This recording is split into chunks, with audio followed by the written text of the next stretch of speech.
ಇವತ್ತಿನ ವಿಶೇಷ ಸಂಚಿಕೆಯಲ್ಲಿ ಚಿತ್ತಾಪುರ ಸರ್ಕಾರಿ ಆಸ್ಪತ್ರೆಯ ಅವ್ಯವಸ್ಥೆಯನ್ನ ನಿಮ್ಮ ಮುಂದೆ ತೆರೆದಿಡುವ ಪ್ರಯತ್ನವನ್ನ ಮಾಡ್ತಾನೆ. ಇದು ಮೇಲಾಗಿ ಕಲಬುರಗಿ ಜಿಲ್ಲಾ ಉಸ್ತುವಾರಿ ಸಚಿವ ಪ್ರಿಯಾಂಕ್ ಖರ್ಗೆ ಅವರ ಮತಕ್ಷೇತ್ರ ಇದು. ಸರ್ಕಾರದಾಗ ಹೋಗ್ರಿ ಅಂತ ಏನೇ ಪ್ರಾಬ್ಲಮ್ ಎಲ್ಲ ಬಂದ್ ನಡ್ಬೇಕು ಸತ್ತ ಹೋಗ್ಬೇಕಲ್ಲ. ಸರ್ಕಾರದಾಗ ಯಾಕೆ ಮುಚ್ಚಿಬಿಡ್ರಿ ಕಡೆ. ಅದೊಂದು ಉಪಾಯನ ಆಗಿಬಿಡ್ತಾವ. ಇಂಥ ತಾಲೂಕದಾಗ ಇಂಥ ಚಿತ್ತಾಪುರ ತಾಲೂಕದಾಗ ಇಂಥ ತಾಲೂಕ ಮುಚ್ಚಿಬಿಟ್ರ ಸುಮ್ಮನೆ ನೋಡ್ಲಕ್ ಸರ್ಕಾರ ದವಾಖಾನೆ. ವೈದ್ಯರು ಅಂದ್ರೆ ದೇವರ ಸಮಾನ ಅಂತ, ಅವರು ಜೀವವನ್ನ ಉಳಿಸುವವರು, ಜೀವ ರಕ್ಷಕರು ಅಂತ ಹೇಳ್ತಾರೆ. ಆದ್ರೆ ನೀವು ಮಾಡ್ತಿರ್ತಕ್ಕಂಥ ಈ ಕೆಲಸವನ್ನ ನೋಡಿದ್ರೆ ನೀವು ವೈದ್ಯರಾಗೋದಕ್ಕೆ ಲಾಯಕ್ಕಿಲ್ಲ ಅಂತ ಅನ್ಸುತ್ತೆ. ಟ್ಯಾಬ್ಲೆಟ್ ಹೆಂಗ್ ಆಡ್ತಾರ್ರಿ ಸರ್, ಬರ್ದಿದ್ದ 3 ಟ್ಯಾಬ್ಲೆಟ್ ನಲ್ಲಿ 2 ಕೊಡ್ತಾರ, 1 ಟ್ಯಾಬ್ಲೆಟ್ ಕೊಡಲ್ರಿ, ಹೊರಗಿನ ತೋರಿ ಅಂತ ಹೇಳ್ತಾರೆ. ಮಾಡಿದ್ ಬಡವ್ರಿಗಂತೆ ಮಾಡಿ ಸರ್ಕಾರ ದವಾಖಾನೆ ಬಡವ್ರು ಅಂತ ಮಾಡಿದ್ ಏನ್ ಉಪಾಯ ಅದ ಅಂತ ಹೇಳಿಕೊಡ್ತಿದ್ದೆ ನಮಗೆ. ನೀವ್ ಎಲ್ಲಿಗೆಲ್ಲ ಫೋನ್ ಮಾಡಿ ಅಲ್ಲೇನ ಬರ್ತೀನಿ. ಅಲ್ಲಿ 2 ಜನ ಡಾಕ್ಟರ್ಗಳಿದಾರಂತೆ ಗರ್ಭಿಣಿಯರಿಗಾಗಿ ವಿಶೇಷವಾಗಿ ಚಿಕಿತ್ಸೆ ನೀಡೋದಕ್ಕೆ, ತಪಾಸಣೆಗಾಗಿ. ಡಾಕ್ಟರ್ ಶ್ರುತಿ, ಡಾಕ್ಟರ್ ಮಶಿಯಾ ಅಂತ. ಇವ್ರ ಸಮಸ್ಯೆ ಏನು ಅಂತಂದ್ರೆ ಡಾಕ್ಟರ್ ಶ್ರುತಿ ಅವರು ನೋಡಿರ್ತಕ್ಕಂತ ರೋಗಿಯನ್ನ ಮಶಿಯಾ ನೋಡೋದಿಲ್ವಂತೆ, ಡಾಕ್ಟರ್ ಮಶಿಯಾ ಅವರು ನೋಡಿರ್ತಕ್ಕಂತ ರೋಗಿಗಳನ್ನ ಡಾಕ್ಟರ್ ಶ್ರುತಿ ನೋಡೋದಿಲ್ವಂತೆ. ನೋಡೋದಿಲ್ಲ ಅಂತಂದ್ರೆ ಯಾಕ್ರಿ ನಿಮ್ಗೆ ಸರ್ಕಾರಿ ಆಸ್ಪತ್ರೆ ಬೇಕು? ಅಲ್ಲಿ ಯಾಕ್ರಿ ಸೇವೆ ಮಾಡ್ತೀರಾ? ಬಿಟ್ಟು ಮನೇಲಿ ಕೂತ್ಕೊಳ್ಳಿ, ಅಥವಾ ನಿಮ್ ಪ್ರೈವೇಟ್ ಹಾಸ್ಪಿಟಲ್ ಸೇವೆಯನ್ನ ಮಾಡ್ಕೊಳ್ಳಿ. ಮಾನ್ಯ DHO ಅವರೇ, ಕೇವಲ ಚಿತ್ತಾಪುರ ಕಥೆ ಎಲ್ಲ ಇದು. ಕಲಬುರಗಿ ಜಿಲ್ಲೆಯಲ್ಲಿರ್ತಕ್ಕಂಥ ಹಲವು ಆಸ್ಪತ್ರೆಗಳ ಕಥೆ ಇದು. ಎಷ್ಟೋ ವೈದ್ಯರು ಸರಿಯಾದ ಸಮಯಕ್ಕೆ ಬರೋದಿಲ್ಲ ಅಲ್ರಿ. ಸಮಸ್ಯೆ ಆದಾಗ ಆಸ್ಪತ್ರೆ ಕಡೆ ಮುಖ ಮಾಡ್ತಾರೆ ಸಾರ್ವಜನಿಕರು. ಒಂದ್ ವೇಳೆ ನೀವು ನಿಮ್ಮ ಸಮಯದಲ್ಲೇ ಇಲ್ಲ ಅಂತಂದ್ರೆ ಆಸ್ಪತ್ರೆ ಯಾವ್ದು ಬೇಕು ನಿಮಗೆ? ಸಾರ್ವಜನಿಕ ಆಸ್ಪತ್ರೆ ಯಾವ್ದು ಬೇಕು? ಮುಚ್ಚಿಬಿಡಿ, ಸರ್ಕಾರಿ ಆಸ್ಪತ್ರೆಗಳನ್ನು ಮುಚ್ಚಿಬಿಡಿ, ಅದರ ಅವಶ್ಯಕತೆ ಇಲ್ಲ. ಪ್ರೈವೇಟ್ ಹಾಸ್ಪಿಟಲ್ಗೆ ಹೋಗೋದಕ್ಕೆ ಅವರಲ್ಲಿ ಶಕ್ತಿ ಇಲ್ಲ, ಅಷ್ಟೊಂದು ದುಡ್ಡು ಇಲ್ಲ.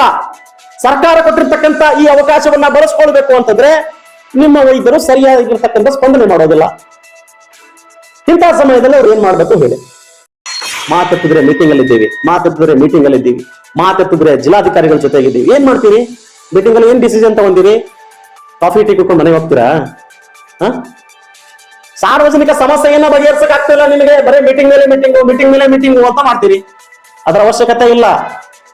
ಸಾರ್ವಜನಿಕರಿಗೆ ಬೇಕಾಗಿರ್ತಕ್ಕಂಥ ಸೌಲಭ್ಯವನ್ನು ಒದಗಿಸಿ, ಅವಾಗ ನೀವು ವೈದ್ಯರು ಅನ್ಸ್ಕೊಂತೀರಿ, ಅಧಿಕಾರಿಗಳು ಅನ್ಸ್ಕೊಂತೀರಿ. ಇವತ್ತಿನ ವಿಶೇಷ ಸಂಚಿಕೆಯಲ್ಲಿ ಚಿತ್ತಾಪುರ ಸರ್ಕಾರಿ ಆಸ್ಪತ್ರೆಯ ಅವ್ಯವಸ್ಥೆಯನ್ನ ನಿಮ್ಮ ಮುಂದೆ ತೆರೆದಿಡುವ ಪ್ರಯತ್ನವನ್ನ ಮಾಡ್ತಾನೆ.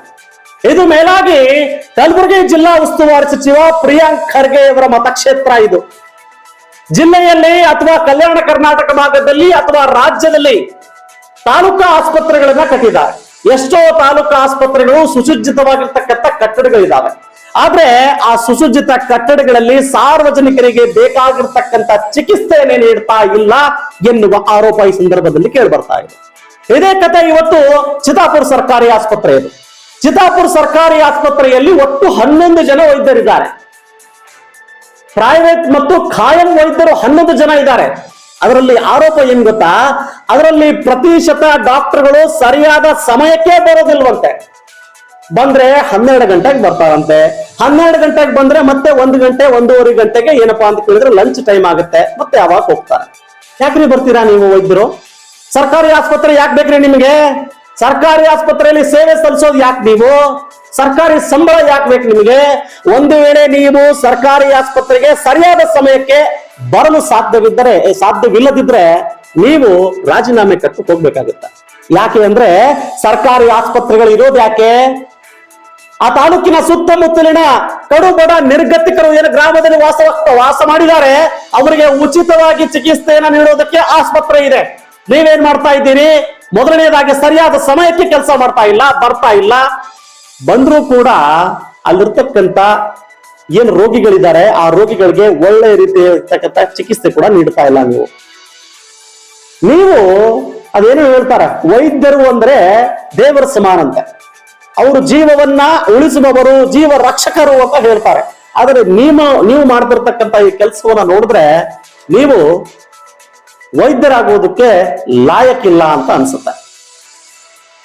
ಇನ್ನು ಇಲ್ಲಿ 11 ಜನ ವೈದ್ಯರಿದ್ದರೂ ಕೂಡ ಸರಿಯಾದ ಸಮಯಕ್ಕೆ ಬರೋದಿಲ್ಲ, ಬಂದರೂ ಕೂಡ ಸರಿಯಾದ ಚಿಕಿತ್ಸೆ ನೀಡೋದಿಲ್ಲ.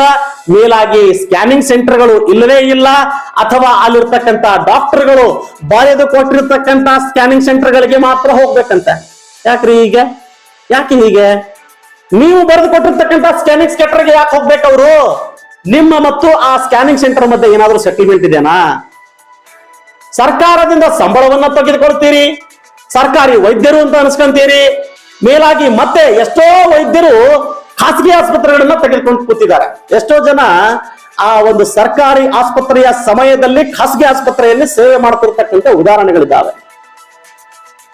ಇದು ನಿಮ್ಮ ಮನಸ್ಥಿತಿಗೆ ಹಿಡಿದಿರ್ತಕ್ಕಂಥ ಕೈಗನ್ನಡಿ ಅಂತ ಈ ಸಂದರ್ಭದಲ್ಲಿ ನನಗೆ ಹೇಳ್ತಾರೆ. ಅವ್ರು ಹೇಳಿರ್ತಕ್ಕಂಥ ಸ್ಕ್ಯಾನಿಂಗ್ ಸೆಂಟರ್ಗೆ ಹೋಗ್ಬೇಕು. ಇನ್ನು ಅಲ್ಲಿ 2 ಜನ ಡಾಕ್ಟರ್ಗಳಿದಾರಂತೆ ಗರ್ಭಿಣಿಯರಿಗಾಗಿ ವಿಶೇಷವಾಗಿ ಚಿಕಿತ್ಸೆ ನೀಡೋದಕ್ಕೆ, ತಪಾಸಣೆಗಾಗಿ. ಡಾಕ್ಟರ್ ಶ್ರುತಿ, ಡಾಕ್ಟರ್ ಮಶಿಯಾ ಅಂತ. ಇವ್ರ ಸಮಸ್ಯೆ ಏನು ಅಂತಂದ್ರೆ ಡಾಕ್ಟರ್ ಶ್ರುತಿ ಅವರು ನೋಡಿರ್ತಕ್ಕಂಥ ರೋಗಿಯನ್ನ ಮಶಿಯಾ ನೋಡೋದಿಲ್ವಂತೆ. ಡಾಕ್ಟರ್ ಮಶಿಯಾ ಅವರು ನೋಡಿರ್ತಕ್ಕಂಥ ರೋಗಿಗಳನ್ನ ಡಾಕ್ಟರ್ ಶ್ರುತಿ ನೋಡೋದಿಲ್ವಂತೆ.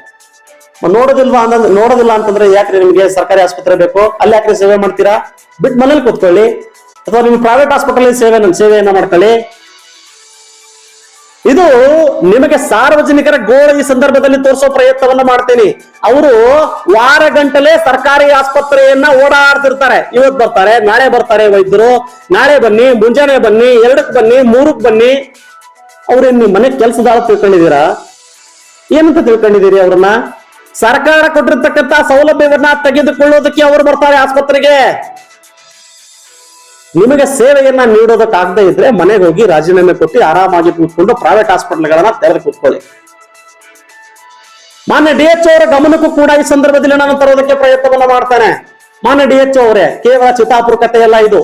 ಕಲಬುರಗಿ ಜಿಲ್ಲೆಯಲ್ಲಿರ್ತಕ್ಕಂಥ ಹಲವು ಆಸ್ಪತ್ರೆಗಳ ಕಥೆ ಇದು. ಎಷ್ಟೋ ವೈದ್ಯರು ಸರಿಯಾದ ಸಮಯಕ್ಕೆ ಬರೋದಿಲ್ಲ. ಅಲ್ರಿ, ಸಮಸ್ಯೆ ಆದಾಗ ಆಸ್ಪತ್ರೆ ಕಡೆ ಮುಖ ಮಾಡ್ತಾರೆ ಸಾರ್ವಜನಿಕರು. ಒಂದ್ ವೇಳೆ ನೀವು ನಿಮ್ಮ ಸಮಯದಲ್ಲೇ ಇಲ್ಲ ಅಂತಂದ್ರೆ ಆಸ್ಪತ್ರೆ ಆದ್ರೂ ಬೇಕು ನಿಮಗೆ, ಸಾರ್ವಜನಿಕ ಆಸ್ಪತ್ರೆ ಆದ್ರೂ ಬೇಕು. ಮುಚ್ಚಿಬಿಡಿ, ಸರ್ಕಾರಿ ಆಸ್ಪತ್ರೆಗಳನ್ನು ಮುಚ್ಚಿಬಿಡಿ, ಅದರ ಅವಶ್ಯಕತೆ ಇಲ್ಲ. ಪ್ರೈವೇಟ್ ಹಾಸ್ಪಿಟಲ್ಗೆ ಹೋಗೋದಕ್ಕೆ ಅವರಲ್ಲಿ ಶಕ್ತಿ ಇಲ್ಲ, ಅಷ್ಟೊಂದು ದುಡ್ಡು ಇಲ್ಲ. ಸರ್ಕಾರ ಕೊಟ್ಟಿರ್ತಕ್ಕಂಥ ಈ ಅವಕಾಶವನ್ನ ಬಳಸ್ಕೊಳ್ಬೇಕು ಅಂತಂದ್ರೆ ನಿಮ್ಮ ವೈದ್ಯರು ಸರಿಯಾಗಿರ್ತಕ್ಕಂಥ ಸ್ಪಂದನೆ ಮಾಡೋದಿಲ್ಲ. ಇಂತಹ ಸಮಯದಲ್ಲಿ ಅವ್ರು ಏನ್ ಮಾಡ್ಬೇಕು ಹೇಳಿ. ಇದು ಚಿತ್ತಾಪುರ ಸರ್ಕಾರಿ ಆಸ್ಪತ್ರೆಯ ಕತೆ. ಈಗಲಾದ್ರೂ ಮಾನ್ಯ PHO ಅವರು, DHO ಅವರು ಅಥವಾ ಜಿಲ್ಲಾ ಉಸ್ತುವಾರಿ ಸಚಿವರು ಇತ್ತ ಗಮನ ಹರಿಸಿ ಚಿತ್ತಾಪುರ ಸರ್ಕಾರಿ ಆಸ್ಪತ್ರೆಯ ಸಮಸ್ಯೆಯನ್ನ ಬಗೆಹರಿಸ್ತೀರಾ, ಅಥವಾ ಅಲ್ಲಿರ್ತಕ್ಕಂಥ ಪ್ರತಿಶತ ವೈದ್ಯರನ್ನ ಒಂದು ವೇಳೆ ಸರಿಯಾದ ಸಮಯಕ್ಕೆ ಬರದೇ ಹೋದ್ರೆ ಅವರನ್ನ ಸೇವೆಯಿಂದ ನಿವೃತ್ತಿಗೊಳಿಸ್ತೀರಾ ಅಂತ ನಿಮಗೆ ನೇರವಾಗಿರ್ತಕ್ಕಂಥ ಚಾಲೆಂಜ್ ಅನ್ನ ಮಾಡ್ತೇನೆ. ಅಥವಾ ನಿಮಗೇನಾದ್ರೂ ಇನ್ನಷ್ಟು ಪುರಾವೆಗಳು ಬೇಕಿದ್ರೆ ಅವ್ರು ಸರಿಯಾದ ಸಮಯಕ್ಕೆ ಬರ್ತಾ ಇದ್ದಾರೋ ಇಲ್ವೋ ಇದೆಲ್ಲವನ್ನ ನೀವು ಗಮನಿಸ್ಬೇಕಲ್ವಾ? ಅಥವಾ ನಾವು ಗಮನಿಸಿರ್ತಕ್ಕಂಥದ್ದು ನಿಮ್ಗೆ ಗಮನಕ್ಕೆ ತರಬೇಕಾ? ಅದನ್ನು ಕೂಡ ತರ್ತೀವಿ. ಆಗಲಾದ್ರೂ ಅವ್ರನ್ನ ಸೇವೆಯಿಂದ ನಿವೃತ್ತಿ ಮಾಡ್ತೀರಾ? ಏನ್ರಿ, ಎಲ್ಲವೂ ಕೂಡ ಸೆಟಲ್ಮೆಂಟ್ ಅಂತ ಮಾಡ್ಕೊಂಡ್ರೆ ಸಾರ್ವಜನಿಕರು ಬದುಕೋದಾದ್ರೆ ಹೇಗೆ ರೀ? ಸಾರ್ವಜನಿಕರು ಸತ್ತು ಬದುಕ್ತಾ ಇದ್ದಾರೆ ಗ್ರಾಮೀಣ ಪ್ರದೇಶಗಳಲ್ಲಿ.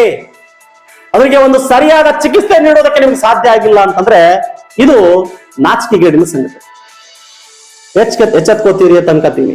ಈಗಲಾದ್ರೂ ಎಚ್ಚೆತ್ಕೊಂಡಿಲ್ಲ ಅಂತಂದ್ರೆ ಆಗಾಗ ನಿಮಗೆ ಅಲ್ಲಿರ್ತಕ್ಕಂಥ ನರಕ ದರ್ಶನವನ್ನ ಮಾಡಿಸ್ತೇವೆ. ಅವಾಗಾದ್ರೂ ನಿಮ್ಗೆ ಗೊತ್ತಾಗುತ್ತೆ ನೀವೇನ್ ಸೇವೆ ಮಾಡ್ತಾ ಇದ್ದೀರಿ. ಮಾತೆತ್ತಿದ್ರೆ ಮೀಟಿಂಗ್ ಅಲ್ಲಿ ಇದ್ದೀವಿ, ಮಾತೆತ್ತಿದ್ರೆ ಜಿಲ್ಲಾಧಿಕಾರಿಗಳ ಜೊತೆಗಿದ್ದೀವಿ. ಏನ್ ಮಾಡ್ತೀರಿ? ಮೀಟಿಂಗ್ ಅಲ್ಲಿ ಏನ್ ಡಿಸಿಷನ್ ತಗೊಂತೀರಿ? ಕಾಫಿ ಟೀ ಕುಟ್ಕೊಂಡು ಮನೆಗೆ ಹೋಗ್ತೀರಾ? ಸಾರ್ವಜನಿಕ ಸಮಸ್ಯೆಯನ್ನ ಬಗೆಹರಿಸಕ್ ಆಗ್ತಿಲ್ಲ ನಿಮಗೆ. ಬರೀ ಮೀಟಿಂಗ್ ಮೇಲೆ ಮೀಟಿಂಗು ಅಂತ ಮಾಡ್ತೀರಿ. ಅದರ ಅವಶ್ಯಕತೆ ಇಲ್ಲ. ಸಾರ್ವಜನಿಕರಿಗೆ ಬೇಕಾಗಿರ್ತಕ್ಕಂಥ ಸೌಲಭ್ಯವನ್ನು ಒದಗಿಸಿ. ಅವಾಗ ನೀವು ವೈದ್ಯರು ಅನ್ಸ್ಕೊಂತೀರಿ, ಅಧಿಕಾರಿಗಳು ಅನ್ಸ್ಕೊಂತೀರಿ. ಎಚ್ಚೆತ್ಕೊತೀರಾ? ಎಚ್ಚೆತ್ಕೊಳ್ಳೇಬೇಕು ನೀವು. ಮತ್ತೆ ಭೇಟಿ ಆಗ್ತೇನೆ. ನಮಸ್ಕಾರ.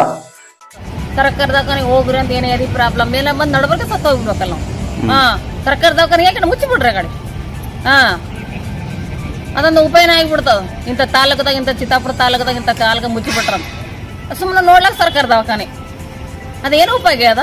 ಟ್ಯಾಬ್ಲೆಟ್ನು ಹೆಂಗ್ ಆಡ್ತಾರ್ರಿ ಸರ್, ಬರ್ದಿದ್ದ 3 ಟ್ಯಾಬ್ಲೆಟ್ ನಲ್ಲಿ 2 ಕೊಡ್ತಾರ, 1 ಟ್ಯಾಬ್ಲೆಟ್ ಕೊಡಲ್ರಿ. ಹೊರಗಿನ ತೋರಿ ಅಂತ ಹೇಳ್ತಾರೆ.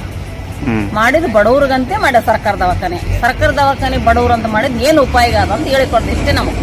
ನೀವು ಎಲ್ಲಿಗೆಲ್ಲ ಫೋನ್ ಮಾಡ್ರಿ ಅಲ್ಲೇನೋ ಬರ್ತೀನ ಎಂತ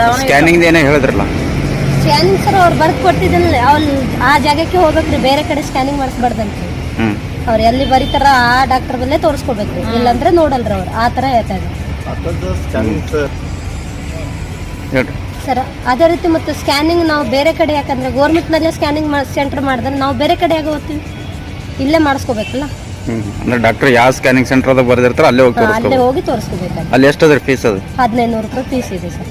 ಹ್ಮ್ 1500 ಅಂದ್ರೂ ಭಾಳ ಹೆವಿ ಆಗುತ್ತೆ ಸರ್. ಯಾಕಂದ್ರೆ ಲೋಕಲ್ ಹಳ್ಳಿ ಕಡೆಯಿಂದ ಬಂದಿರೋದು ಬಡ ಜನಾಂಗದ 1500 ಅಂದ್ರೆ ಭಾಳ ಆಗುತ್ತೆ. ಎಲ್ಲಿ ನಮ್ ಗುಲ್ಬರ್ಗ ಅಂದ್ರೆ 600 800 ಬಾಬಾ ಹೌಸ್ ನಲ್ಲಿ ಹೋಗಿ 600 ರೂಪಾಯಿ ಸ್ಕ್ಯಾನಿಂಗ್ ಸೆಂಟರ್ ಇದೆ.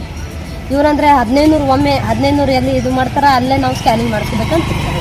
ಹ್ಮ್ 15 ನಿಮಗೆ ಕೊಟ್ಟು ನಾವೇನ್ ಬಡ್ತಾನ್ರಿ ಇದ್ದಿದ್ದಾಗ ಸರ್ಕಾರ ದವಾಖಾನೆ ಇಟ್ಟನ ಏನು ಉಪಯೋಗ? ESI ನಲ್ಲಿ ಫ್ರೀ ಇದೆ ನಮಗೆ. ನಾವು ಫ್ರೀ ನಲ್ಲಿ ಮಾಡಿಸ್ಕೊಂಡ್ಬಂದು ಬರ್ಬೋದಲ್ಲ, ಅಲ್ಲಿ ಬರಿಬಹುದಲ್ಲ ಇವರು. ಯಾಕಂದ್ರೆ ನಿಸರ್ಗ ಹೋಗಿ ಅಲ್ಲಿ ಹೋಗಿ ಇಲ್ಲಿ ಹೋಗಿ ಮೆಡಿಸ್ಕ್ಯಾನ್ ಹೋಗಿ ಈ ತರ ಬರೀತಾರೆ ಅವರು. ಅಂದ್ರೆ ಬಡವರಿಗೆ ಬರೀ ರೊಕ್ಕ ಕೊಟ್ಟು ಸ್ಕ್ಯಾನಿಂಗ್ ಮಾಡಿಸ್ಕೊಂತಾರೆ. ಕೂಡ ಸ್ಕ್ಯಾನಿಂಗ್ ಫ್ರೀದಾಗಿ ಸ್ಕ್ಯಾನಿಂಗ್ ಮಾಡಿಸ್ಕೊಂಡ್ ಬಂದ್ರೆ ಅದು ನೋಡಲ್ಲ ಅಂತಾರ. ನೋಡಲ್ಲ ಅಂತಾರ ಅವರು. ಅಲ್ಲಿ ತೋರಿಸಿದ್ರಿ ಅಲ್ಲೇ ತೋರಿಸ್ಕೋರಿ ಡಾಕ್ಟರ್ ಆ ಕಡೆ ತೋರಿಸ್ಕೋರಿ ಅಂತ ಹೇಳ್ತಾ ಇದ್ರು. ಹ್ಮ್